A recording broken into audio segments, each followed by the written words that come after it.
Acabou, porra! A Band avisou que não transmite mais Bolsonaro ao vivo por causa dos palavrões. No último Fala Maldita, eu fiz uma edição com os principais palavrões ditos por Bolsonaro na reunião ministerial. Esse aí foi numa coletiva de imprensa. Seja bem-vinda, seja bem-vindo ao Fala Maldita, um podcast sobre Media Training. Aqui é a Áurea Regina de Sá, eu sou jornalista especializada nesse tipo de treinamento, o Media Training, que auxilia porta-vozes a terem melhor desempenho em entrevistas jornalísticas. Eu tenho dito que só aprende quem realmente quer. E não só aprender sobre a dinâmica de uma entrevista, a realidade da imprensa ou o papel do porta-voz. Se o entrevistado não tiver comportamento virtuoso, não vai adiantar nada, porque a gente é o que comunica. Todo domingo, nesse espaço, análises de depoimentos, trechos de entrevistas e também falas informais de porta-vozes das esferas pública e privada do Brasil e do mundo. No episódio 0 eu falei, mas repito agora aqui, a análise das falas que eu trago é técnica e profissional.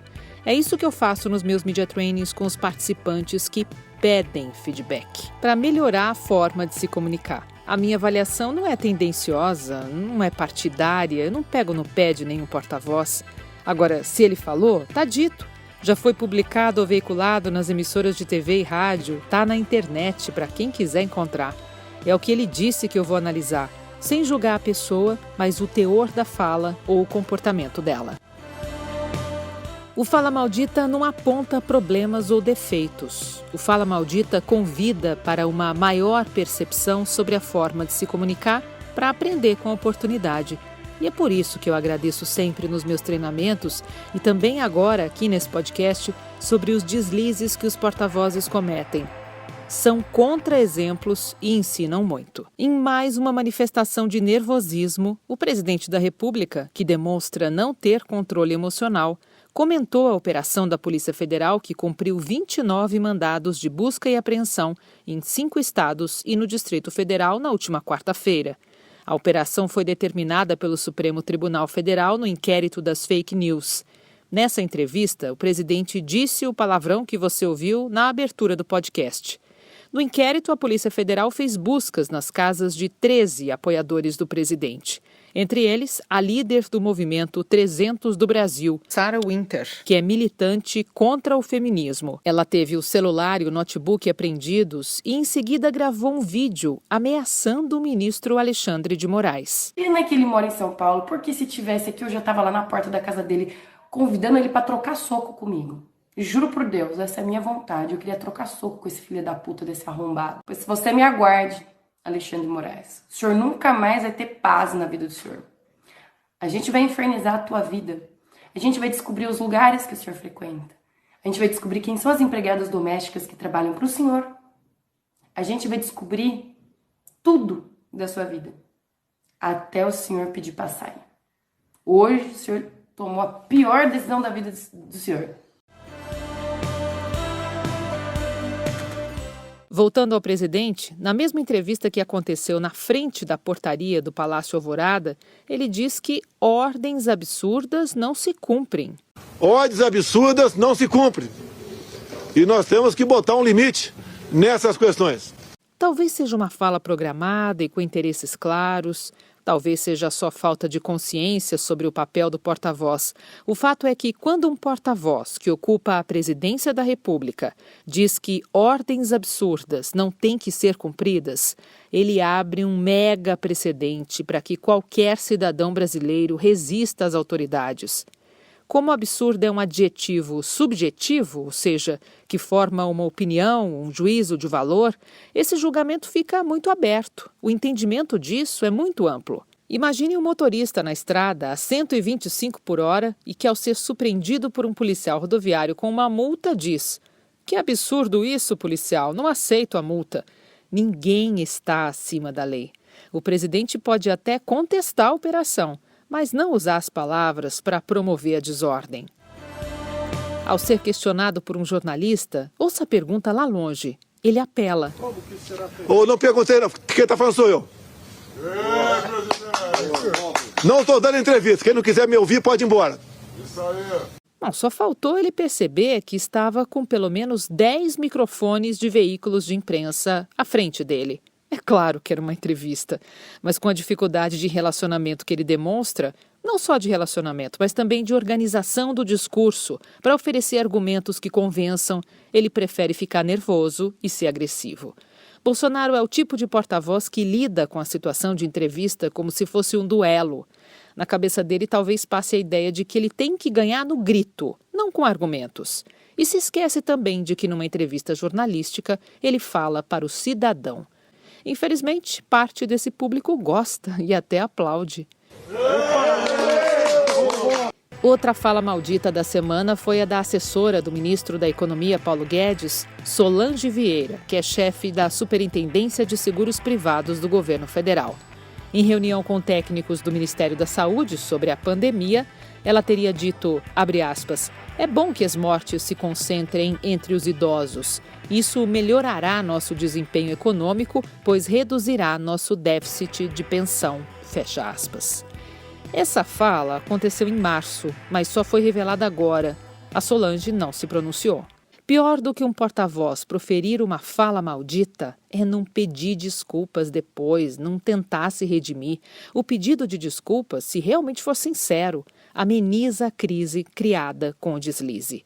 Agora, calar-se, e essa também é uma forma de comunicação, puxa, quem cala consente. Você nem precisa conhecer alguém a fundo, mas quando analisa as palavras que saem da boca de alguém, aí sim você pode entender com quem está lidando. Na tal live de toda a quinta, Bolsonaro disse que talvez haja uma vaga no STF para o Augusto Aras, que hoje é o Procurador-Geral da República, com quem, inclusive, o presidente se encontrou nessa semana. E aparecer uma terceira vaga, espero que ninguém ali desapareça, né? Mas o Augusto Aras entra fortemente na terceira vaga. Reforçando essa declaração, Bolsonaro fez na live de quinta-feira. No dia seguinte, ele tuitou: conforme afirmei em live e com todo o respeito que tenho pelo senhor PGR, aí ele quis dizer Procurador-Geral da República Augusto Aras, não cogito indicar o seu nome para essas vagas. Ué, peraí, vamos ouvir de novo a live. E aparecer uma terceira vaga, espero que ninguém ali desapareça, né? Mas o Augusto Aras entra fortemente na terceira vaga. Tá claro que ele fala em indicar o Procurador-Geral da República para vaga no STF. Isso é o toma lá da cá, postura tão repudiada por ele durante a campanha. Ah, só para lembrar, o Procurador-Geral da República, Augusto Aras, pediu a suspensão do inquérito sobre ameaças e divulgação de notícias falsas, as fake news, contra ministros do Supremo Tribunal Federal. Ele fez isso na quarta. Um dia depois, o presidente disse que uma das vagas no Supremo poderia ser dele. Com a repercussão negativa, resolveu fazer o tweet que eu citei se contradizendo, ou seja, ele disse que não disse o que ele mesmo disse. E tem outro detalhe, vamos voltar mais uma vez nesse mesmo trecho em que Bolsonaro diz que... Espero que ninguém ali desapareça, né? Desse desapareça, espero que ninguém desapareça aí, fica tão vago e ao mesmo tempo tão suspeito. Por isso que falas malditas se tornam malditas. Para encerrar o episódio de hoje, você vai entender na prática as consequências de uma fala maldita. Vamos lá para uma breve contextualização. No domingo passado, o curador do Prêmio Jabuti, Pedro Almeida, mas agora ele já é o ex-curador, você já vai entender. Ele publicou um post na sua página pessoal do Facebook dizendo: alguém está mentindo para você. Nesse texto, Pedro disse que o número de mortes por doenças no país, registrados em cartório nos meses de março e abril do ano passado, foram muito superiores aos deste ano, já com a pandemia. E depois de fornecer essa informação incorreta, ele justificou. Não há um dado claro que indique a necessidade de parar com o país e ferrar com a economia por uma mortandade de pessoas, porque não há aumento desses óbitos. Essa frase foi escrita por ele, apagada em seguida, mas imagens do post começaram a circular nas redes sociais. No dia seguinte, segunda, ele fez uma retratação e, em outras palavras, Pedro Almeida disse que foi mal interpretado. Palavras dele, abre aspas, foi criado um manifesto afirmando que sou contra o isolamento. Está equivocado. Não sou contra o isolamento. Não nego o vírus nem seu potencial. Ao contrário, eu me preocupo com ele e recomendo a todos que mantenham o distanciamento social o máximo que puderem. Pois é, mas ele não disse que não havia razão de parar o país e ferrar com a economia porque não houve aumento de mortes? Olha, eu não sei te dizer se isso se chama ingenuidade ou se quem faz isso acha que o seu público não tem capacidade de entendimento. Mas tentar desqualificar a reação do público, tentando desmentir o que disse, isso não se sustenta. Pedro Almeida disse ainda, abre aspas, sou livre para pensar e me expressar, não aceito censura. O prêmio não tem nada a ver com o meu post. Bom, aí quem se equivocou foi ele.